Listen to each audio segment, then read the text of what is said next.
In the small town of Port St. Lucie, Florida, there stood an ancient oak that locals called the Devil's Tree. Legend said that in the 1970s, a serial killer tortured his victims there and hung them from its branches. Since then, the tree was cursed. Those who tried to cut it down either went mad or died suddenly. At night, people swore they could hear faint screams drifting from its bark. One humid evening, 3 college students, Alex, Maria, and Jordan, were passing through on a road trip. They stopped at a diner where an old waitress with a knowing smile warned them, "If you want a thrill, go see the Devil's Tree. Just don't stay there after dark." The 3 laughed it off at first, but curiosity gnawed at them. Before long, they found themselves hiking through the swamp, flashlights cutting through the thick night air. The deeper they went, the stranger the world became. The buzzing of insects grew louder, almost rhythmic, like a chant. And then they saw it, a massive blackened oak rising out of the swamp. Its trunk looked burned, yet it pulsed faintly, as if alive. A faint smell of ash lingered in the humid air. Maria's light swept across the branches, and just for a second, they all saw ropes swaying gently. But when they blinked, the branches were bare. Alex lifted his camera and hit record. Through the static of the microphone, a faint scream slipped in, though none of them heard it at the time. Jordan jerked and turned around. "Someone touched me," he whispered. Alex noticed long gouges etched deep into the bark, like claw marks. Then, without warning, a charred piece of rope dropped from the branches, landing at their feet. Their nerves began to fray. "Let's just stay a few more minutes and go," Maria said. But when they tried to leave, every trail led them back to the same tree. Their compass spun uselessly. GPS froze. No matter which direction they ran, they always found themselves standing beneath those looming branches. Jordan's face drained of color. His breathing grew ragged, and when he spoke, his voice was deeper, guttural, like it didn't belong to him. "No one leaves until the tree is fed." His eyes rolled white.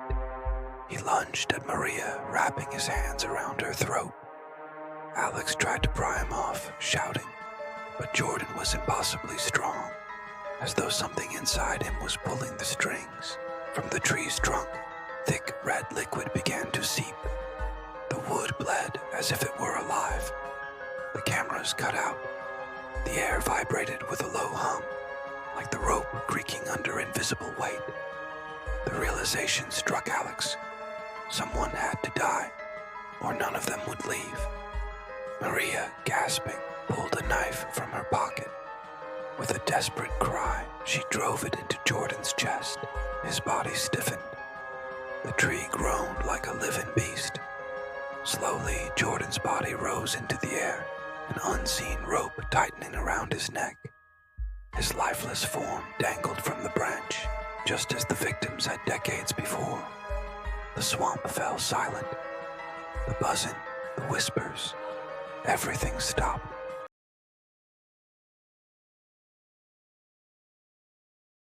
Alex and Maria bolted through the trees. This time, the path opened, and they stumbled out onto the road. They didn't speak of what they'd seen.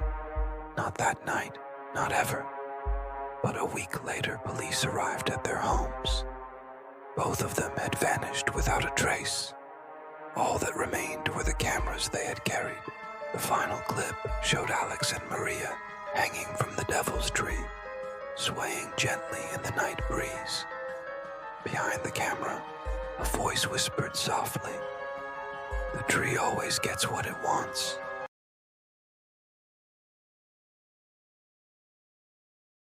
It was almost midnight in downtown Chicago. The skyscrapers shimmered with artificial light, but inside one particular tower, an old corporate building from the 1960s, Most of the offices had gone dark. Only one man remained on duty, Marcus, the night security guard. He was used to the silence of the late hours, the hum of the fluorescent lights, the faint buzz of the HVAC system. But there was one thing about this building that always unsettled him. Elevator number 3. The tenants had whispered about it for years. Sometimes it skipped floors. Sometimes it opened to empty hallways that didn't exist. Marcus dismissed it all as broken wiring, bad mechanics, or imagination. But lately, he had noticed something else. People would enter elevator number 3 on the ground floor late at night and never come back out. He checked the logs. No one had exited. The cameras would cut to static whenever the doors closed. And then, nothing. When he asked his supervisor, they told him to leave it alone. Just keep the elevators running and stop asking questions. That night, Marcus decided to see for himself. At 12:15 a.m., he approached elevator 3. The lobby was deserted. The elevator sat waiting, its chrome doors reflecting his face back at him. His walkie-talkie crackled softly with static, though no one had spoken. He pressed the button. The doors slid open, revealing the familiar but strangely sterile interior. It smelled faintly of dust and something metallic, almost like blood. He stepped inside. The buttons glowed faintly. Floors 1 through 12, with a 13th floor missing, just like every other building. But Marcus had noticed something new. Between 12 and 14, there was a faint, scratched-in mark. Someone had etched the number 13 into the panel.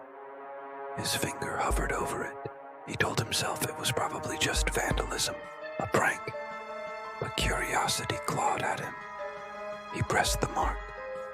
The elevator jerked violently, as if waking from sleep. The lights flickered, then dimmed. With a deep groan, it began to move upward. The ride felt wrong. The hum of the machinery was too slow, like gears grinding through mud. The digital floor numbers above the door froze. The air grew heavy, warm, almost suffocating. And then, with a sharp ding, the elevator stopped. The doors slid open. Instead of a hallway filled with office lights, Marcus saw a corridor bathed in yellowish, flickering bulbs. The walls were lined with peeling wallpaper, stained and damp. The carpet squished under his boots as though soaked with water. The smell was overwhelming. Mildew, rot, and something sour like decay. He stepped out cautiously, calling out, "Hello? Maintenance." Silence. The hallway stretched too far, impossibly long for the building's design.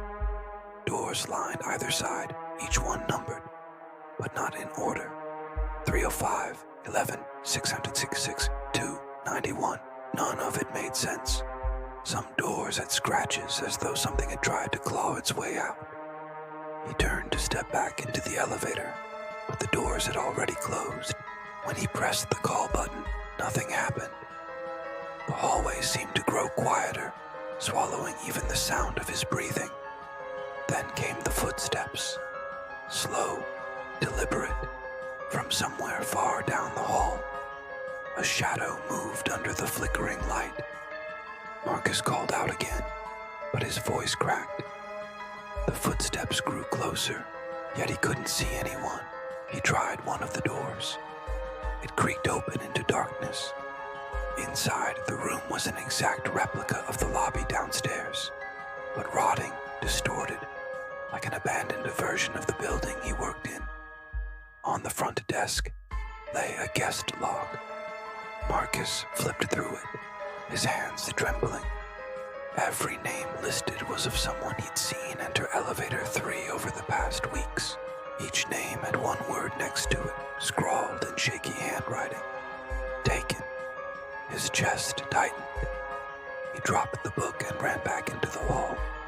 The lights flickered harder now, buzzing violently. At the far end, he saw a figure. A man, or maybe a shadow of one, and possibly tall, with its head nearly grazing the ceiling. Its arms were too long, dragging against the walls as it walked. Its face was blank, smooth skin, with no features at all. Marcus bolted back to the elevator and slammed his fists against the doors. "Open, damn it," he screamed. Behind him, the footsteps turned into a sprint. He didn't dare look back. At the last possible second, the doors slid open, and he dove inside, hitting the button for the lobby. The doors closed just as the figure reached them, its hand slamming against the metal, leaving a black, smeared print. The elevator dropped violently. His stomach lurched. The lights inside sparked and went out. In the dark, Marcus heard whispering. Dozens of voices, men, women, even children, all whispering at once. His own name was among them.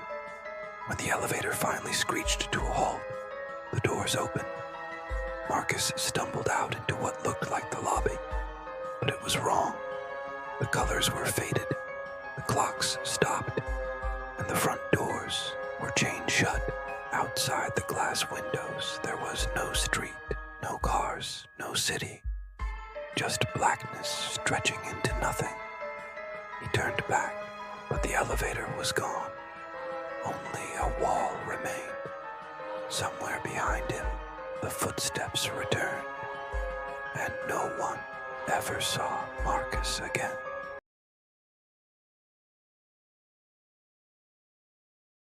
The wind howled across the bay, carrying the scent of salt and rust.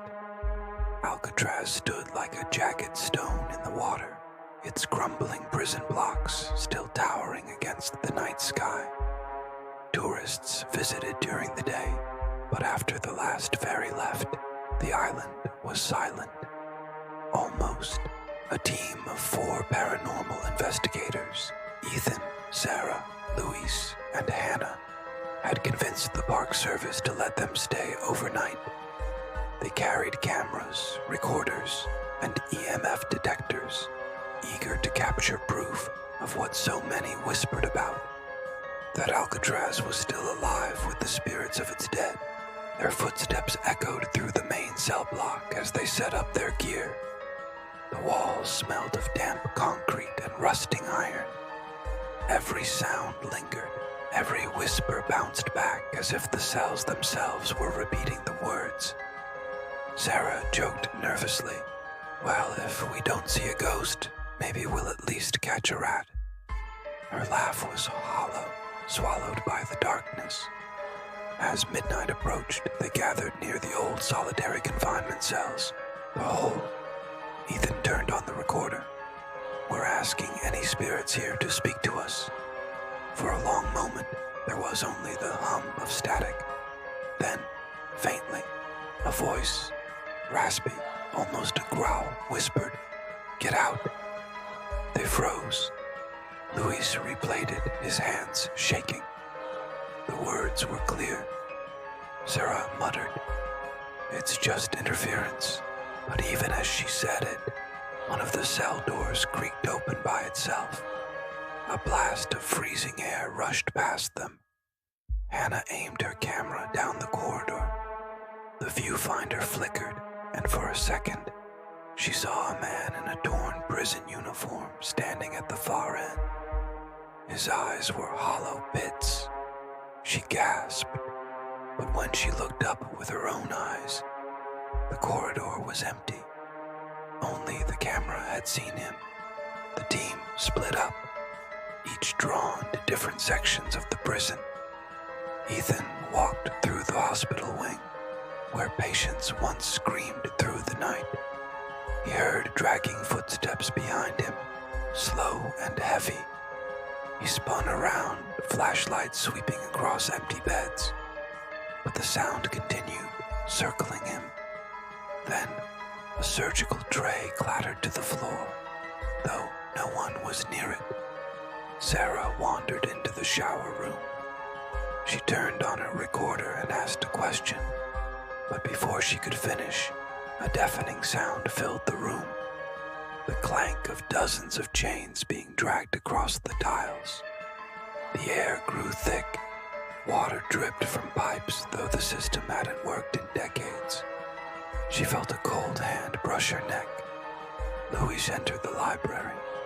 The bookshelves stood empty, but a chair scraped slowly across the floor.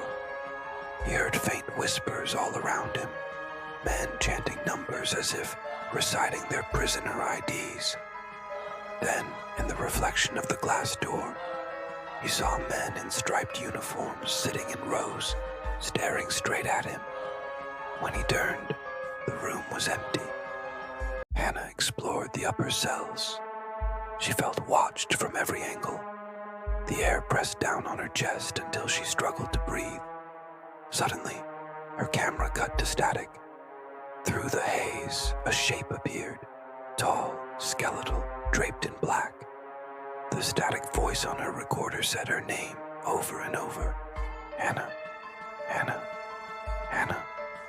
She screamed, and the sound echoed like dozens of screams overlapping hers. They regrouped, shaken, swearing to leave. But the way back to the main door had changed. The hallways twisted, repeating, as if the prison itself shifted to keep them inside. The emergency exit was bricked over. Every corridor led them back into the cell blocks. The whispers grew louder, hundreds of voices blending into one. Ethan shouted, "What do you want?" And the answer came, all at once, a chorus of prisoners and guards alike. "Stay." The cell doors slammed shut in unison. Iron clanged as though unseen hands were locking them in. Luis was dragged backward into a cell, the door slamming behind him. His screams cut off instantly. Sarah tried to run, but her flashlight shattered as if struck, plunging her into darkness. Ethan grabbed Hannah's arm and pulled her toward the control room, the only place with a window. But inside, waiting for them, was the figure Hannah had seen. Tall, faceless, draped in black. It stood motionless, yet the air around it roared like a storm. Ethan raised his camera through the lens. He saw hundreds of prisoners crowded behind the figure, their faces pale, their eyes glowing faintly in the dark. The figure lifted a hand, and every light went out. When the park rangers arrived the next morning, the investigators were gone. Their cameras were found lying on the floor of the main corridor, still recording. The last footage showed the team screaming as cell doors slammed shut around them, their flashlights tumbling, the faceless figure stepping closer. The final frame before the camera went black was a pair of eyes glowing in the lens. And to this day, tourists at Alcatraz say, if you stay too long near the solitary cells, you can hear those same investigators crying for help, trapped forever inside the prison that never lets anyone go.